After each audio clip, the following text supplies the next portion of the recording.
Bonjour, j'espère que vous allez bien. Aujourd'hui, j'aimerais vous présenter le Lilac and Cherry Twilight, le normand. Il est dans une boîte qui n'est pas hyper solide, mais bon, ça va. Il y a donc un petit livret en russe et en anglais uniquement.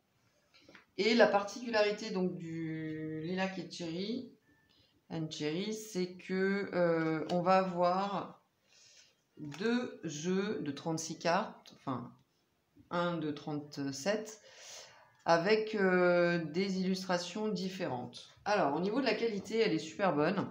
Les cartes sont épaisses, sont plutôt épaisses. Elles sont souples, mais juste ce qu'il faut. Le format, c'est un format alors plus grand qu'un petit Lenormand classique, mais pas si grand que ça.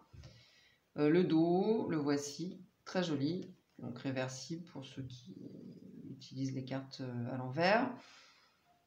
Elles sont mates.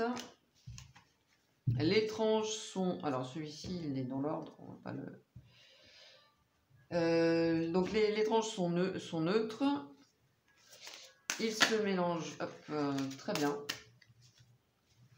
Et puis ils s'étalent très bien, hein, les deux. Hein, ils s'étalent très bien. Hop là, ils glissent très bien.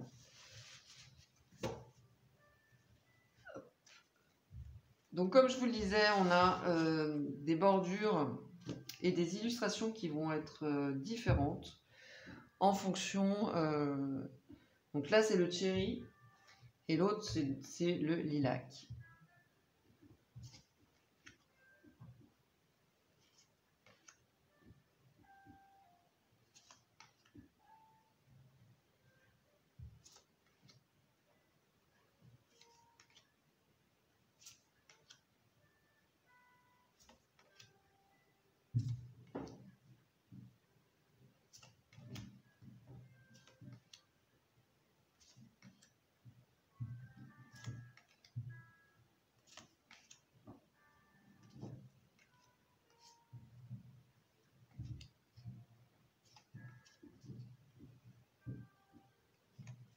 Donc, voilà.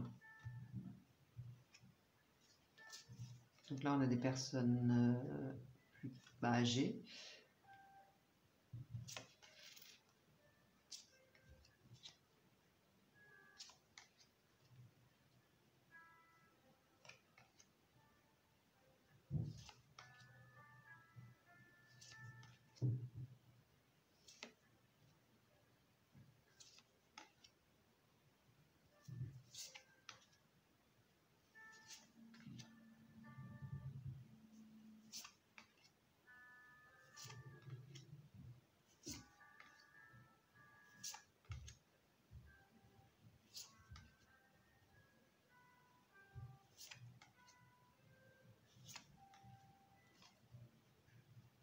Donc le trèfle. Alors, donc vous avez vu hein, en anglais et en russe. Ça c'est pour le cherry. Et on va voir le lilac qui a d'autres illustrations tout aussi jolies. Hein. Donc lui il est dans l'ordre.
Ici, on a un couple plus jeune.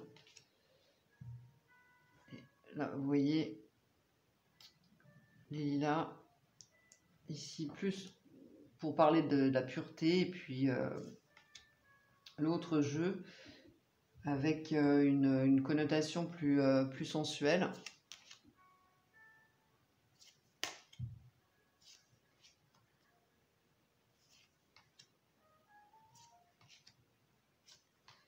Et puis une carte qu'on n'est pas obligé d'utiliser, soit qui évoque qu'on connaît déjà la réponse, soit selon le livret qui nous invite à demander de l'aide.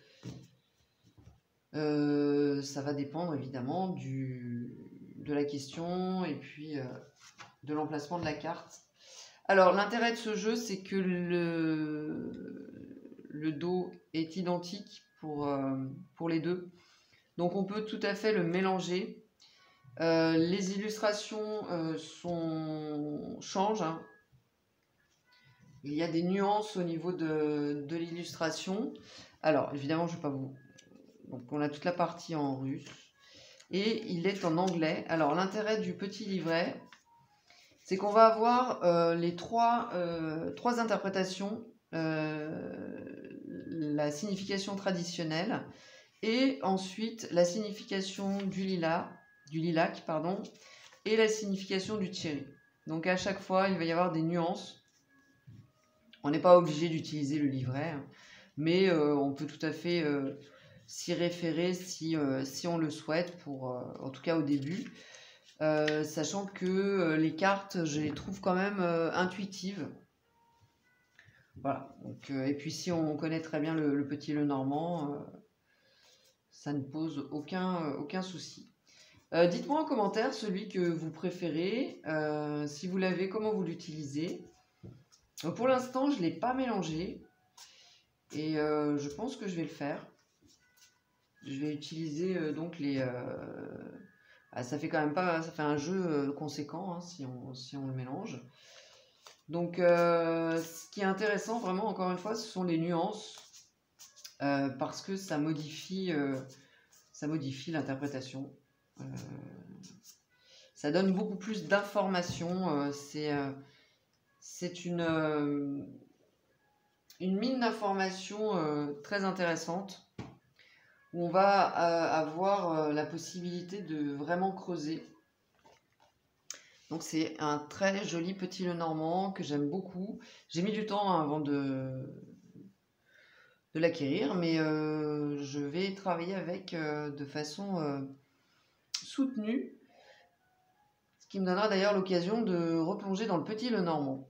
N'hésitez pas à me donner vos avis en commentaire sur ce jeu si vous le souhaitez. Likez, partagez, abonnez-vous si ce n'est pas déjà fait. Pour une consultation, vous avez toutes les informations sous cette vidéo. Je vous remercie et je vous dis à tout bientôt. Bye bye.